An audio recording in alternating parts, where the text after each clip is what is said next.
Welcome friends, প্রত্যেককে স্বাগত আমাদের ইউটিউব চ্যানেলে।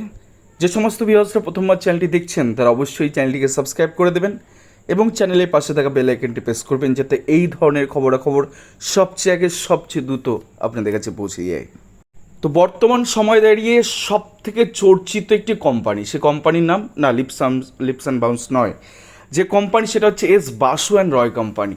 যে কোম্পানিটা একটি চার্টার্ড কোম্পানি, তারা হঠাৎ করে প্রাথমিক শিক্ষক নিয়োগের একটা কাজে তারা লিপ্ত হয়ে যায়।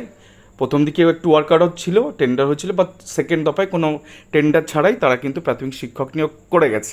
তারা অ্যাকচুয়ালি ওএমআর প্রস্তুতকারক সংস্থা বা মূল্যায়নকারী সংস্থা হিসেবে নিয়োগপত্র পায়, কিন্তু পরবর্তী ক্ষেত্রে আমরা দেখতে পাই যে এই সংস্থা সিবিআই রিপোর্ট বা একাধিক আর্গুমেন্টের সময় কোর্টে আমরা দেখেছি যে এই সংস্থা প্যানেলও প্রস্তুত করেছে, অর্থাৎ জুতো সেলাই থেকে চণ্ডীপাঠ সব কিছুই করানো হয়েছে এই সংস্থা দ্বারা। প্রাথমিক শিক্ষা পর্ষদ এদেরকে দিয়ে করানো হয়েছে, করিয়েছে অ্যাকচুয়ালি। তো সেক্ষেত্রে আমরা দেখব 2012, 2016 এবং 2020 সালে কত সংখ্যক প্রাথমিক শিক্ষক নিয়োগ এই বিতর্কিত সংস্থা বা এই বিতর্কিত কোম্পানিরা করেছে।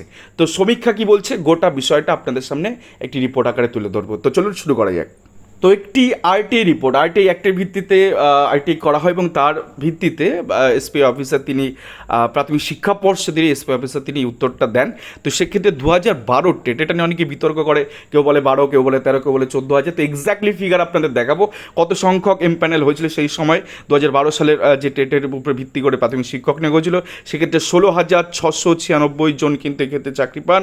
পরবর্তী ক্ষেত্রে 2014 টেট থেকে প্রথম দফায় 42,949 বিজ্ঞপ্তির বেসিস সেখানে 42,662 জন নিয়োগ পান অ্যাজ পার রিপোর্ট। আর দেন থার্ড 2014 টেট থেকে দ্বিতীয় দফায় যে 16,500 বিজ্ঞপ্তি বেরিয়েছিল, সেখানে টোটাল চাকরি পান 13,685 জন। তো মোট যোগ করলে এই বিতর্কিত সংস্থা, এই যে কোম্পানি, এই কোম্পানির দৌলতে টোটাল সমস্ত কিছু এদেরকে করিয়ে নিয়ে চাকরি দেওয়া হয়েছে 73,043 জনকে। তো গোটাটাই কিন্তু এই মুহূর্তে হাইকোর্টের অবজারভেশনে রয়েছে, সিবিআই স্ক্যানারে আছে, বিভিন্ন বিষয়গুলো সম্পর্কে এখানে তুলে ধরেছে সিবিআই ক্ষেত্রে বিভিন্ন রিপোর্টের ভিত্তিতে।